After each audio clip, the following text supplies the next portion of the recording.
وحاجه قومه انجا قومك كوتنا مناقشة كردن لقليا باسو خاسك لقليا قال أتحاجوني في الله وقد هدان باش يوم مناقشة ما كان لسر أو خواي پروردگاري كمني هداية دا ولا برشايها مشتان من هدايتك مورقرتوا خواي قورا هدايتي من هداوة ولا أخاف ما تشركون به من لو ناترسم كأيوة ولا أخاف ما تشركون به إلا أن يشاء ربي شيئا خو إيوة أو خواني كوا داتان ناون وشريكا بو خوا بريارتان داون ناتواني هيج زرري بمن بگيني هر زرري چشك بمن بگيني قراوة بو مشيئتي خواي پروردگار قل لن يصيبنا إلا ما كتب الله لنا إما هيج شتيك من توجنايا براستي إلا أولا بك خواي پروردگار بوين نسيوين أو كلا لوح المحفوظة نسيوتي لا أزلا كنسيوتي بو إما معنى واجني حريتي لإيما قرت بيتوا بلكو إيما هر سرپشكين لوي أتوانين بارته أتواني دمان چه بكري بروية چه بكوشي عقلي شته أتواني دمان چكش بكري بلام كسي بينا كوشي ليرى إنسان حرة إنا هديناه السبيل إما شاكرا وإما كفورا بوشي ويش أفرمي إلا أن يشاء ربي خواهي قورتشي لسارة نسيبين بوشي ويا وسع ربي كل شيء علما خواهي پروردگار زانستي بسر هموشتك هيا معروفة مش معلومة لا بديهياتك خالق أبي آقاي لها مخلوقة أبي وكان الله بكل شيء محيطا بلام أواني المخلوق كان همي ولا يحيطون بشيء من علمه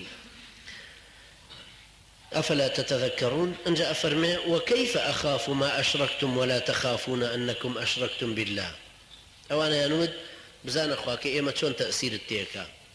جا سيدنا إبراهيم يفرم باشا من شون أترسم لويك من خم بتكاني إيوة مشكان دوا هيزدر ريشيبا من نقيان دوا أي شون إيوة ناترسم لو خوايك خالقي آسمان كانوا زبيه ومنشي هداية داوا بو من بترسم لخوا كاني إيوة بو ناترسم لخواي پروردگار ولخواي كردگاري أنبونا ورا وكيف أخاف ما أشركتم ولا تخافون أنكم أشركتم بالله ما لم ينزل به عليكم سلطانا فأي الفريقين أحق بالأمن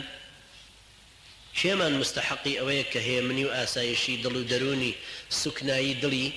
بو درس ببي بالتأكيد خوي جوابكش معلومة شوك أمن لإيمان وهاتوا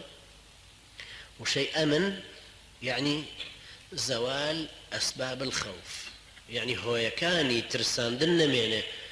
إنسان وقتك هيج هو يقنيه بو إليه بترسان كهيج هو يقنبو لا أمانة أيجبوا شيء فرمي فأي الفريقين أحق بالأمن من مستحقي أو سكناي دلو هيمني إيمانم أو أمن إيمانم يعني إيوة إن كنتم تعلمون جاء فرمي الذين آمنوا ولم يلبسوا إيمانهم بظلم أولئك لهم الأمن وهم مهتدون أو كسانيك إيمانيا هناو إيمانك كان شركي تينا كوتوا شوك وقتك عمر يكون الخطاب رضي الله عنه بأم آياتي خوانوا شو بلاي أبي كري كعب صحابي في بيغمر عليه الصلاة والسلام يجي لفقهاء الصحابة فرموي أم آياتان باشا چيمان هيك ظلمين كرد به هروا على حديثي شاهيك صحابي كان يجلكاتي هات نخواروي آياتك يا برسيوي أنا لبيغمر عليه الصلاة والسلام هردو رواياتك هيا كبرسيان آية چه هي لإيما ظلمين كرد به الذين آمنوا ولم يلبسوا إيمانهم بظلم أو كسانيك إيمانيا هنا وإيمانك شيئا ظلمي كان ندى وتبالي كمان هي ظلمي لخوينك اللي عليه جيدر أو جاء أبيهر وهذا تفسيرك في غمر عليه الصلاة والسلام فرموي كأما أونيك إيوبويتشون ليس كما تظنون وإنما هو كما قال لقمان لابنه ولا تشرك بالله إن الشرك لظلم عظيم يعني أم لير ظلم لير ما بس للشركة معناه آية كأبي الذين آمنوا ولم يلبسوا إيمانهم بشرك أولئك لهم الأمن وهم مهتدون شيء أمنوا هم يكيبوا هيا وسكنا يدلي هيا أو شيء أو كسانة كخواهدات داون كان أوانا أو كسانة كإيمانيا هنا وشركيا لإيمانك إخوانا نكرد ويخوي يقول لشويني كترا فرمين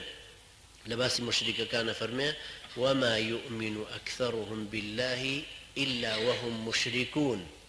يعني إيماني شان هي وشريكي شان بخوا بالرياض دا وهردو كان تيكل يكردوا بلان أصل شيء أصل أويك إنسان إيماني هنا شركك بالرياض ندا انجا خواهي قرأ فرمي وتلك حجتنا آتيناها إبراهيم على قومه ئێمە ئەوە حجەیەکە کە داومانە بەدەست ئیبراهیمەوە بۆی مناقەشەی تیا بکە ئەمەش یەکێکە لە حجە و دەلیلی ئەو کۆمەڵە مفەسیرەی وەکو ئیمامی قورطوبی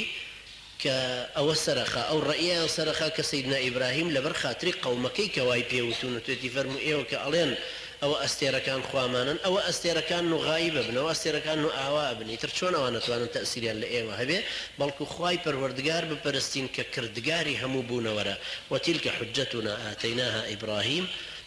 آتيناها إبراهيم على قومه نرفع درجات من نشاء ئێمە پلەی هەر کەسێک کە بمانەوێ بەرزێکینەوە هەروکو پێغەمبەریش عەلەیهی سڵات وسلام فەرمێ بەهەشت 100 پلەیە ئەگەر داوای بەهەشتان کرد داوای فردەوسی ئەعلا بکەن کە پلە بەرزەکانی بەهەشتە خوای پەروەردگار بە ئێمەش و ئێوەش أو بهشتا أو فردوس أعلى الرواب ببينه. أقول قولي هذا واستغفر الله لي ولكم وجزاكم الله خيرا وصلى الله على محمد وعلى آله وصحبه وسلم تسليما.